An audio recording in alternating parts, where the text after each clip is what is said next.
you guys, it's Rachel here with Senza Tempo Cane Corso. So I'm sitting here with my dogs in disappointment. No, you go. You are nasty. Cochina, go away. Asia, go. Go. Don't be over here like you didn't just eat a big old dookie. Over here with your nasty breath. Go. Awful. Absolutely disgusting. Go. Worst breath I've ever smelled in my life. Corso are so nasty. I love them, but I'm not going to sit here and tell you that they're not nasty dogs, because they absolutely are. Ugh. Anyway, Asia is on my last nerve right now. She's going around. I had to take this plastic from her. She's trying to eat plastic. And then she's eating poop. And she has the audacity to basically have tricked me again. I thought she was pregnant. I don't think she is now. Which is frustrating. I paid a lot of money for her, $9,000. And I'm not going to say that I haven't gotten my investment back. I have, but for me, it's not about the money. Like I wanted her because of how she looks and like her genetics and no, Stinky. And I have not gotten that yet. Go now, go. I repeated the first breeding that I did with her. Not like a complete repeat, but I used the brother to the first male. And I do have a very nice male, Memphis. I'm going to find out if he's going to work or not this week on the 15th. I'll find out what his hips and elbows look. No, Stinky, Cochina, go away. Come on, you guys, back over here. Roxy, Smurf, let's go. Got a bunch of dogs out right now, and they're all trying to be wanderers. Come on, Smurf and Turf. There she is, Roxy, Brienne, or no, not Brienne, Bella Rose, Velocity, Jolene over there, Blondie. It's like the craziest thing. So I bred quite a few females in the spring, and all my females got pregnant, and they all had these huge litters, right? I've never had so many puppies in my life, okay? And then now I've bred females. I bred Remy, I bred Asia, I bred Jolene, I bred Roxy, and I bred Switch. And Switch, it's too early to tell if she's pregnant. Roxy, I don't think is pregnant. It's been a while. Remy for sure is not pregnant. It's been too long. So mind you, I didn't do all these breedings at once. I mean, these are like over the last, couple months. Now, what's annoying about it is that two of them are going through a false pregnancy. So Roxy has milk, but she's not pregnant. And Asia's doing the same thing to me. Asia, I thought she was pregnant. She gets real thick around the midsection. She looks all pregnant. And then out of nowhere, she psychs you out and she just loses all this weight. It's really awful. And like, she's got like milk, but she's not actually pregnant. I'm pretty sure she's not. Nirvana, get back over here now.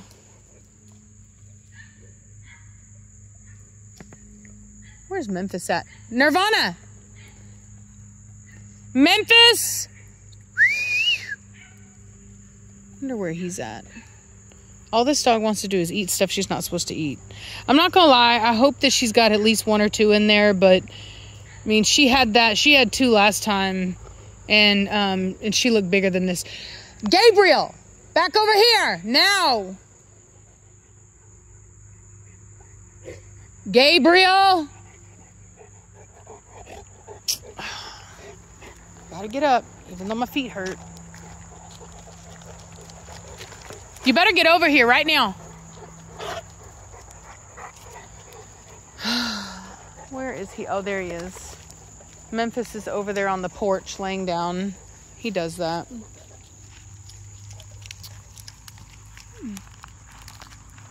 My little seat. I'm getting old, you guys. I'm hobbling around. If it ain't something, it's something else. I swear to you guys, man. It is what it is. It's just getting old. Happens to the best of us. Happens to all of us.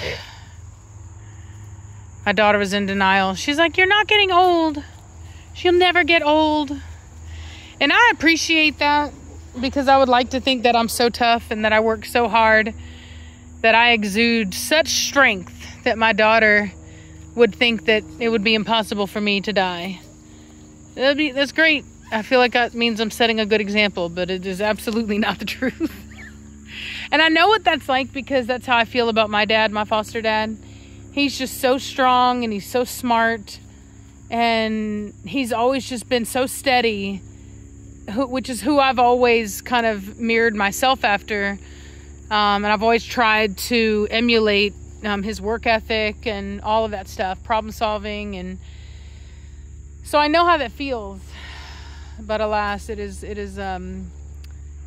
a mere facade. It is not true. We all get old, and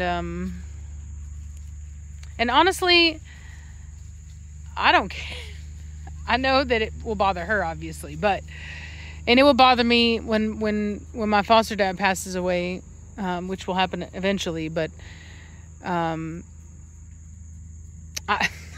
not trying to stay here any longer than necessary, and I don't mean that to sound in any way dark. I just I am not in love with this world. And not to say that I have a bad life. I have a good life. I'm very happy with my life, but it is very hard. And I don't feel that there's a lot of like great people in the world. And I'm sure there's some. I mean, I know there's some, obviously. Like, my best friend is a great person. I think I'm a great person. My daughter's a great person. But there's a lot of nonsense in the world these days that I don't like the way things are going. This is not the world that I grew up in. And mind you, that doesn't necessarily mean that it has to be bad, but it's not, for the people that grow up in this world, and they may like it and it's great for them, I'm happy for you, but it's not going in a great way for me. And I don't like to see the changes that are being made. I don't necessarily think that they're for the better. And honestly, I feel like the world has taken a big crazy pill, and I'm not really here for it. So I don't really want to see how much worse it's going to get. And I'm sure I will, but if the good Lord decides to take me, I'm not gonna complain.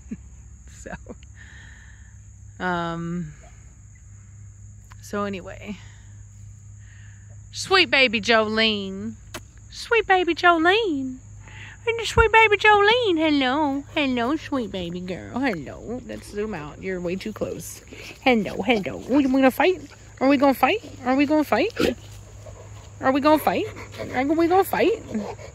And I got lots of really good dogs waiting for me on the other side, so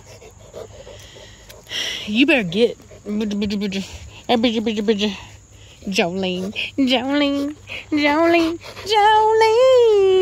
Go.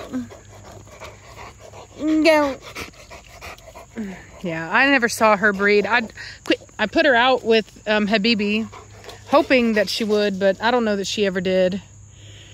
And same thing I did with Asia. Put her out with Habibi. Not sure if they ever did. So I'm trying, but we'll see what happens. Either way, it's fine. It is what it is. It just sucks. Like, Jolene is whatever, but Asia, mind you, she's not, Asia's not an old dog by any stretch, but every breeding you miss is a breeding that you don't get. You know what I mean? It's like, that's just genetic diversity that you don't get. And when you have a really nice female with important genetics, you want to capitalize on that. You want to get as much out of it as possible. And I just don't, it's just the way it is. Like, Nirvana's like that for me. I really love Nirvana. She's a really special dog to me. I absolutely love her daughters. I love her puppies. I have a male and a female off her right now. And Reese has a really beautiful female off of her. But unfortunately, Nirvana, I think, has only got one more litter left in her. So she's about to be, I think she's about to be, she's either is 4 or is about to be 4. And that's like usually it for me. I don't typically breed past, I've never bred a dog past 5. I've never even bred a dog that was 5. What are y'all doing? Now, that's not to say there's plenty of people, especially people who like show their dogs and they skip heats. They will breed up into 5 and 6 and stuff like that because they have to, because they show for so long and then they skip heats. And so if you don't, you'll literally only get 2 litters out of a dog. So that's not to say that I would never breed a female longer than that. I think for me personally, if I breed a female older, like you know, up to 5 or whatever, it'll only be because of like Asia, where I only got 2 litters off of them and I just didn't get what I was looking for. Like it would have to be you know, special circumstances is what I'll say. What is it? Extenuating circumstance? I don't even know my words right now, y'all. What you doing, Gabriel? I see you. He's so pretty and so sweet. I love him. He's a good man. You're a good boy. Yes, you are.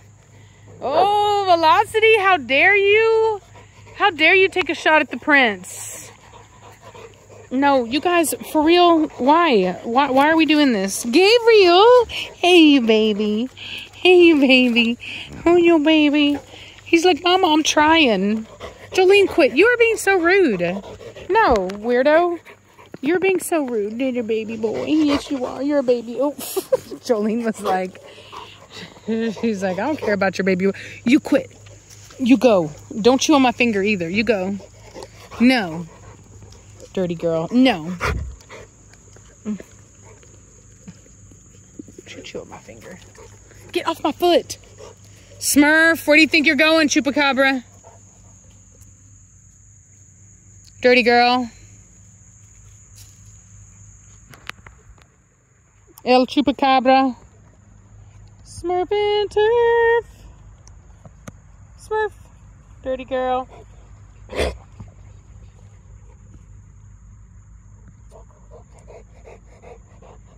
She has this, so something we found in some of the lines, some of the really older lines. It's really easy to breed out, but, Smurf, no. But they have this thing, this genetic thing where they don't grow as good of hair underneath their necks and behind their ears, and it's kind of thin. Hey, Memphis, get over here. Smurf, you come here now. Let's go. Gotta say it like you mean it, y'all. They don't listen if you don't. People will be like, why are you yelling at your dogs? Because I have Corso and they're stubborn. And they don't like to do as they're told. It's like a breed trait. They don't enjoy it.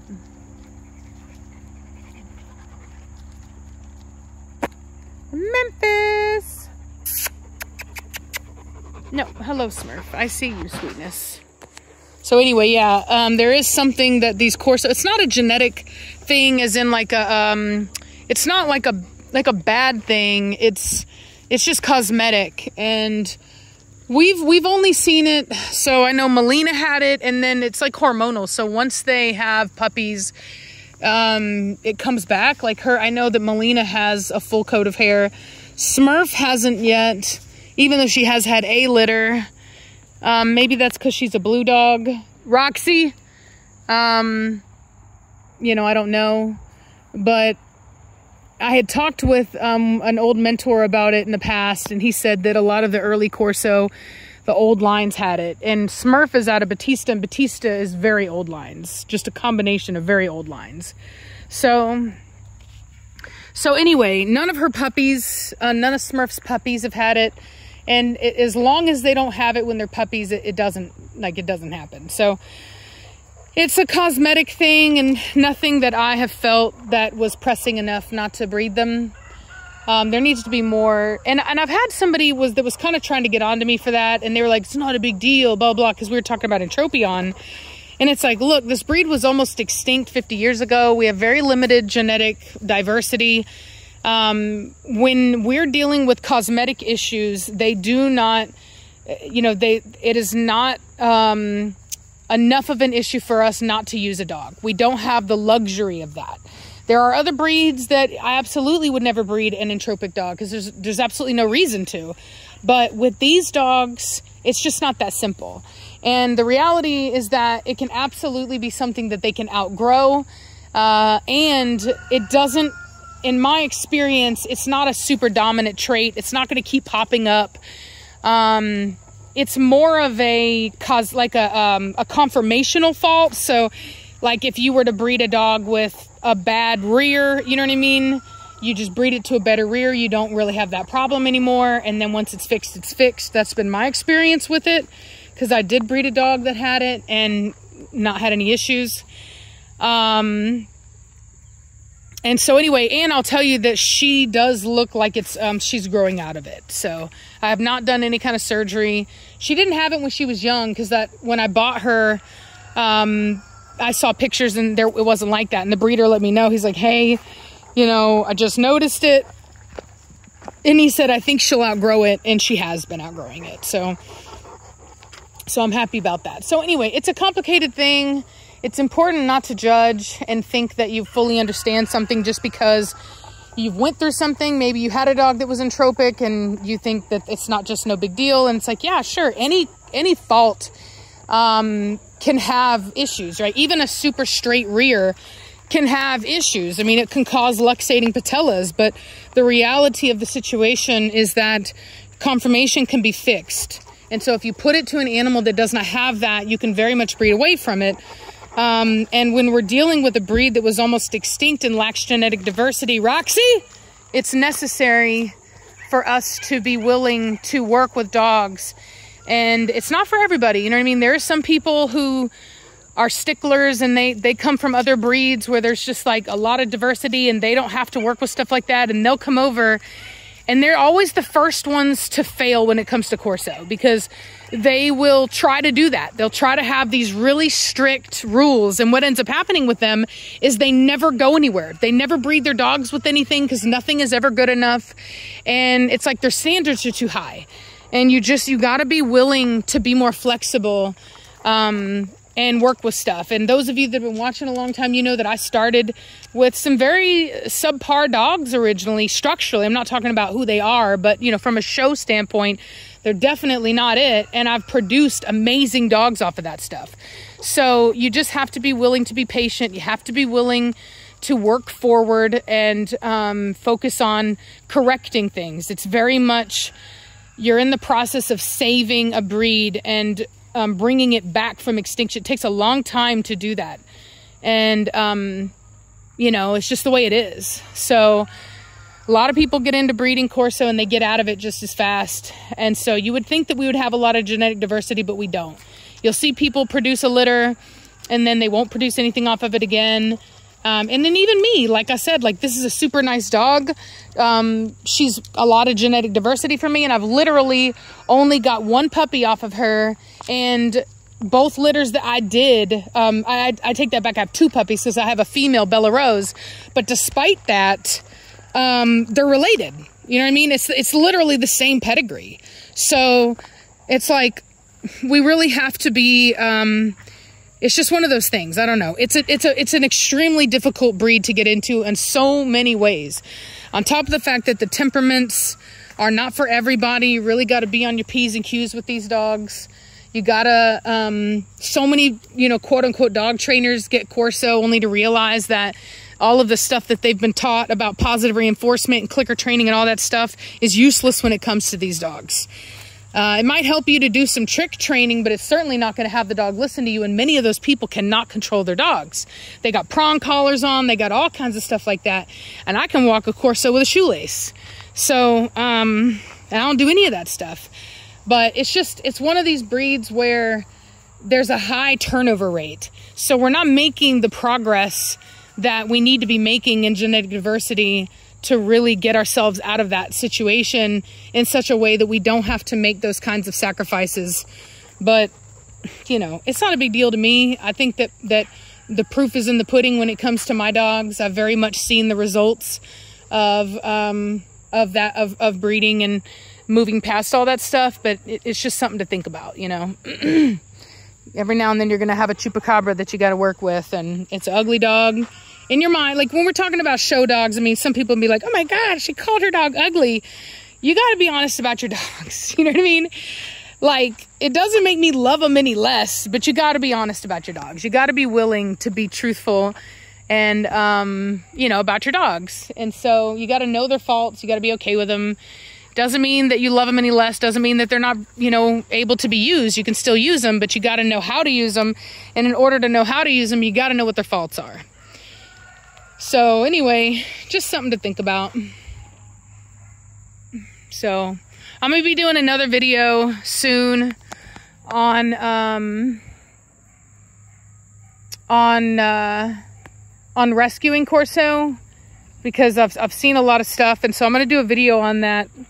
And then in regards to like the training stuff, and hopefully people will get some enjoyment out of that, maybe some information out of that, but just some things that I've noticed and seen. So I'm gonna let y'all go.